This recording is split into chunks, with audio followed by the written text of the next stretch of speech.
slowly bring your hands in front of your chest in Namaskara Sthiti. Keep your spine erect. Slowly breathe in once. Let's sing it together.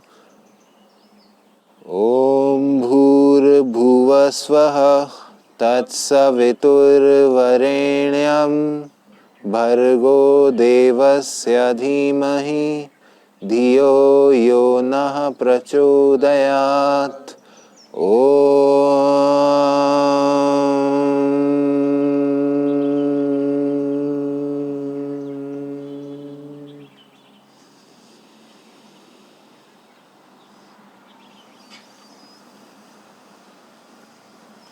Very gently bow down towards your fingertips and with a few blinks open your eyes. Namaste. Good morning. Hanji, what did we study yesterday? Sorry? The pelvic girdle. What's happening here? Are you blushing right now? Are you blushing right now? No, I have skin problems. I thought you were blushing right now. So we have pelvic girdle. What are the bones which make up the pelvic girdle? Ilium, ischium, pubic. They form the pelvic bone. Other bones which are associated with the pelvic girdle? The femur bone. The proximal end of the femur bone. The proximal end of the femur bone would be making the joint. It makes acetabular joint. It makes the acetabular joint. We also have the sacrum bone as a part of the pelvic girdle, helps in stabilizing the entire pelvic girdle. And apart from that, ilium, ischium and pubis, which are fused together at the time of puberty, permanently creating the pelvic girdle as such. 4 joints specifically in case of the pelvic girdle. The first one is pubic symphysis. Which one is that? Where both the pubic bones, they are meeting each other, forming a cartilaginous joint, specifically in case of the pelvic area. Second one, sacroiliac joint, made up of sacrum and the ilium portion of the pelvic girdle. Very right. Third one, lumbosacral, made up of the lowest lumbar vertebra as well as the sacrum bones, joined together, coming together to create that joint from the superior perspective and the inferior, on the midline of the body. Yes, L5 with the superior complex of the sacrum bone, right? And the last one, acetabular joint, which is made up of the acetabulum, which is the socket end of the pelvic girdle, along with the proximal head of the femur bone. Okay, components of the femur bone: femoral head, and greater trochanter, as well as the third one, the femoral neck. 3 important components which help in creating the pelvic girdle. The distal end of the pelvic girdle doesn't really have any use to it. Lastly, labrum, which is the cartilaginous outer edge, wedge-like more or less, which gets created on the socket aspect of either of these ball and socket joints. So deep, not big would be the wrong word, increases the depth of the socket end of the pelvic girdle.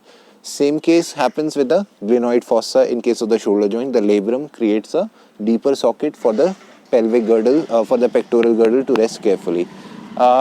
One last thing about the pelvic girdle, which is very unique, which we discussed yesterday, the femoral artery.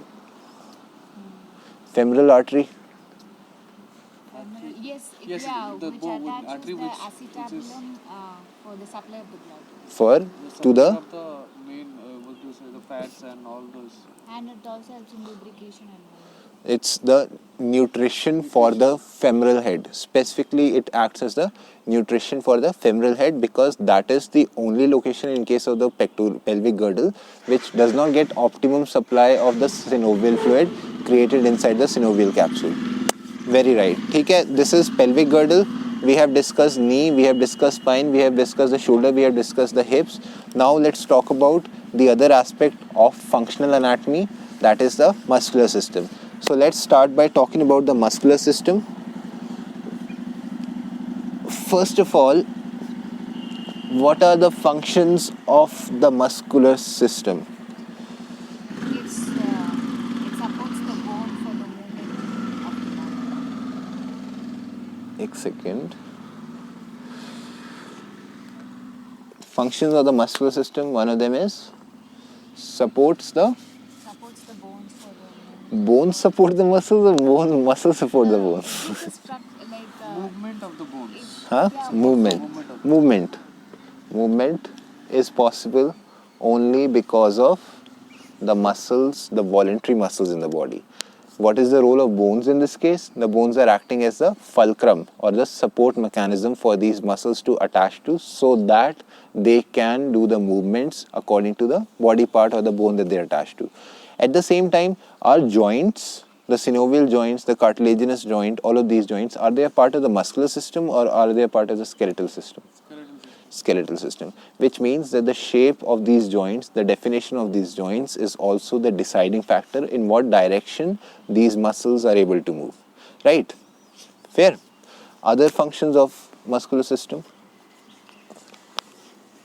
Distributing the weight. Of the body. That's more or less movement. Distributing the weight depending on whichever direction you're meant to shift your weight towards, that is another nature of muscles.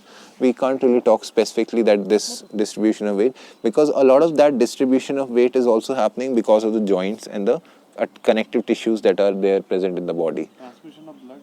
Huh? Transmission of blood.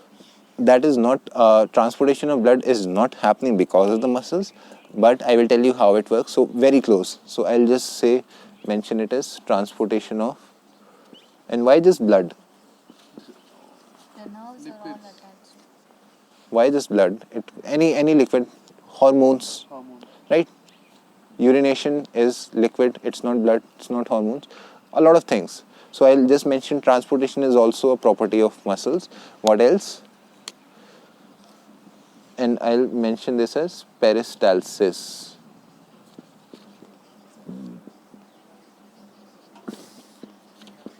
ठीक है. Then third function, protection. Protection of the bone. Huh? Protection of bones. Bones protect muscles or muscles protect bones? Muscles protect the bone. It's muscles protect bones. Bones, what do bones protect then? Bones also protect the bone. Muscles are outside. Inside the bones. Ah. So I think So, muscles. absolutely, bones, muscles help in protection of bones as well. I'll write simply protection. Bones support the muscle. Yes. Anything else that the muscles do in your life? Think. What else do you think the muscular system does in your life? It gives a structure to the Gives structure. Structure is happening because of the bones. Shape of the body. Shape is also different. Structure is happening because of the bones. If I have a deformed skeletal system, then just working on a specific area of the muscles, if wherever I have the deformity, is not going to change the structure of my body. Right? There So, are muscles they have six packs and all these arms. It is developing the muscle in a particular body, right? In a particular part of the body. It also gives a shape. not necessarily. I don't want to call it that shape. That's a very superficial way of seeing the shape of a human being. Anyhow, any other function? Functioning of the body, for example, heart. It's very useful. That is definitely a function. So, functions. I'll say functioning.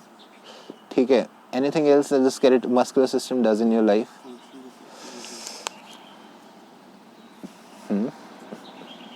That is all there is, right? That is everything that the muscular system does. Muscular system helps us in moving around as much as we want to.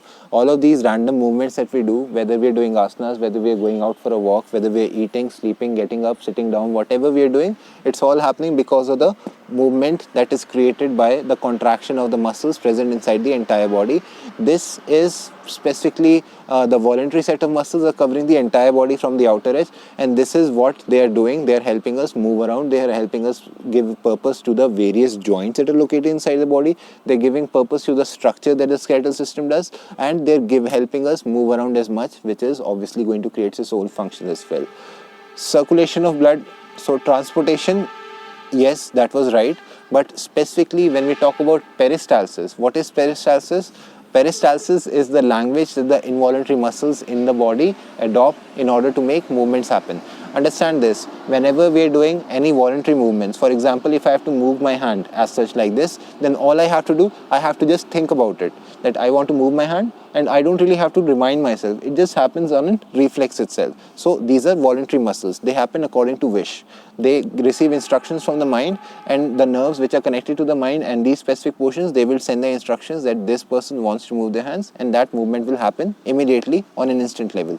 On the other hand, there are some muscles, there are some types of muscles inside the body which continue function without really having your wish to be involved in that case. For example, all the internal organs inside the body, they are all made up of smooth, visceral, involuntary muscles. These muscles, they will continue working throughout your life. Whether you're sleeping, whether you're unconscious, whether you're thinking about it, whatever be the case, these functions, they will continue functioning effectively because they are getting instructions from the autonomic nervous system, which is more or less the subconscious mind telling them that the food is there inside the belly, it needs to be digested right away. That the blood is circulating inside the belly, the kidneys being another set of involuntary muscles present in the abdominal area, they are always going to purify the blood. The heart is always going to pump blood. The lungs, they are always going to inhale and exhale. There is no way that the body stops doing its functions, and they don't really need your instructions to perform these functions. They're all there so the body can remain healthy, the body can remain in a state of homeostasis, the body can continue functioning despite of whatever the condition is in it. Of course, there are other factors associated with this. If you do not eat food at all, then there wouldn't be much for the body, for the digestive system to do, because at that time there is not really any subject inside the body to work on. Otherwise, whether you're awake, whether you're sleeping, whether you're thinking about it, whether you're not thinking about it, whether you're doing anything else, whether you're just meditating, whether you're in coma as well, the body will continue doing these specific functions because it does not need your instructions. That's why they're called involuntary muscles, right? On the other hand, peristalsis is the language that the involuntary muscles inside the body adopt in order to make movements, functions, things happen inside the body.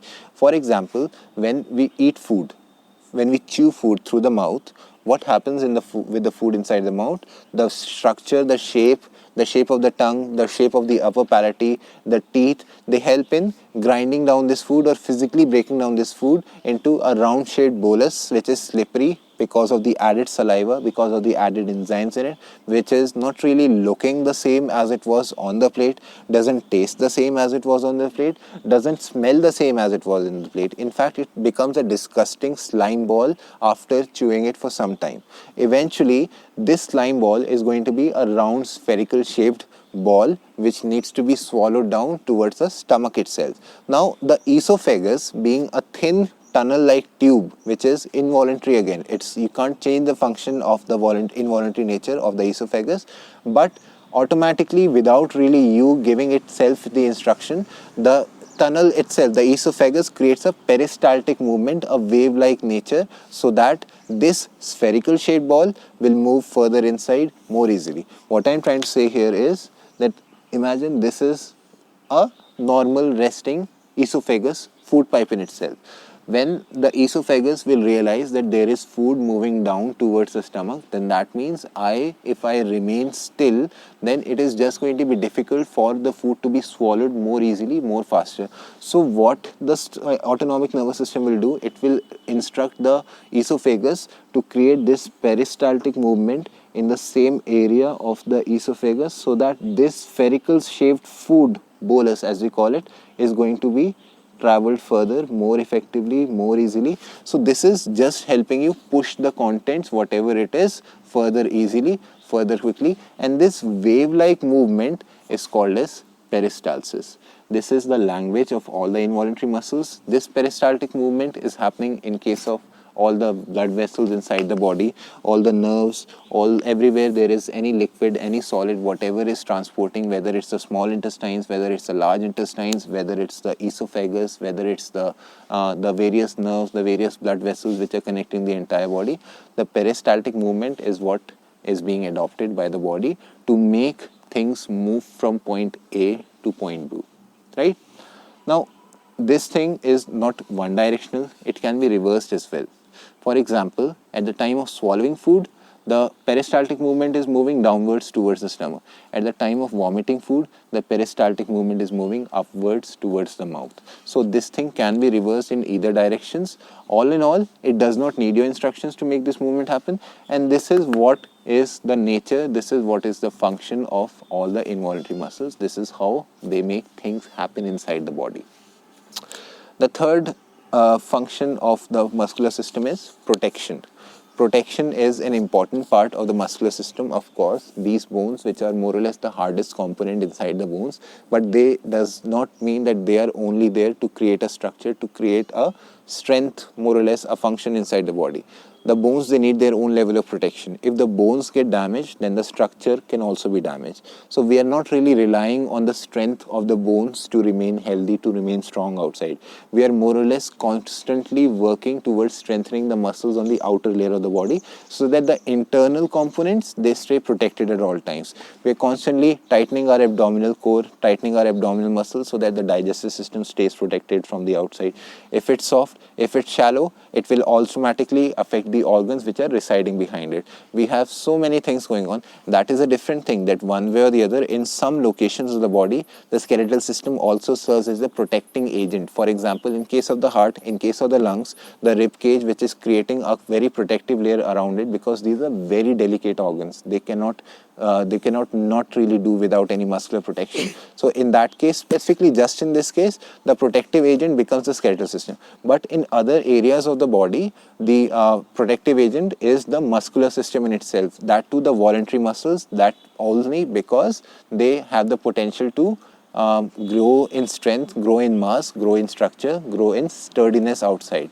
At the same time, if you do not do anything, if you do not stimulate these muscles throughout the body, then in that case, these muscles will grow shallower, thinner, smaller, less strength, less protection for the organs within.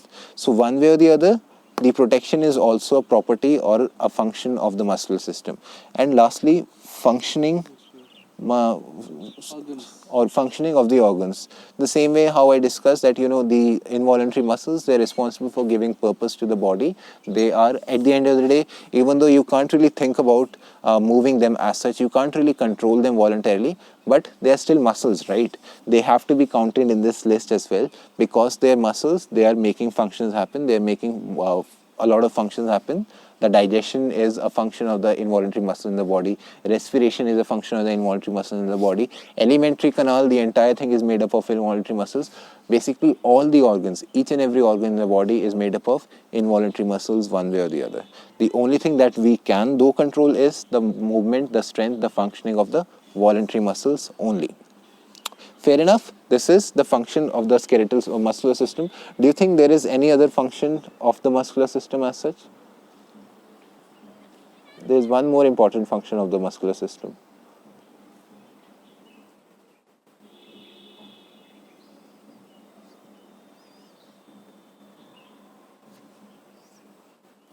Like voluntary, involuntary, and doesn't. Forget about voluntary, involuntary. We haven't studied that yet. I've just told you, but we haven't studied that yet. There is one, as if we talk about this specifically, the muscular system as a whole, then there is one very important function of the defecating. No. That's a part of the digestive system. Taking out all those Toxic waste, that's a different thing. Exocrine glands. In this whole function you're talking about. There is one more function that needs to be added in this list. Circulation. Blood circulation is also happening with the help of muscles, right? What do you know what is varicose veins? varicose veins. Varicose veins, where does it happen? In case of the legs, specifically in case of the legs. What is varicose veins? When the nerves which are transporting blood away from the body, they get congested, they get coiled up, they get very suffocated, and that's when they stop circulating blood. Why does it happen? That's because the location of the nerves in the back of the legs is far away from the heart. At the same time, because the legs are the area which is in the lower or the inferior side of the body, gravity is also doing its work. Gravity is pulling the blood downwards. Because we are living a very unhealthy, inactive lifestyle, the contraction, the heart muscle which is responsible for pumping blood in all directions is not really working in this area at the time of pulling the blood away from the lower part of the body.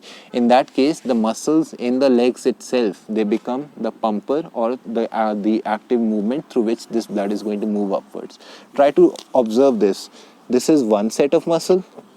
Okay, this is another set of muscle. Two different set of muscles. Let's talk of this as the biceps. Maybe this could be the tricep muscle. This is one very huge blood vessel which is meant to transport blood in either direction. If I never stimulate the biceps or the tricep muscles, then that means this is always going to be in a restful state. The nerve more or less is going to be in a restful state. If I simultaneously expand and flex the bicep, as well as with the help of movement I expand the tricep muscle, that is going to grow bigger in size, and it will squeeze the blood vessels in between, which will help in circulation of blood in either direction, whether it's moving in this side, whether it's moving in this side. And this property has been copied throughout the body itself. This is what the human body copies. This is why physically moving is so much more important for the body to circulate blood in all directions.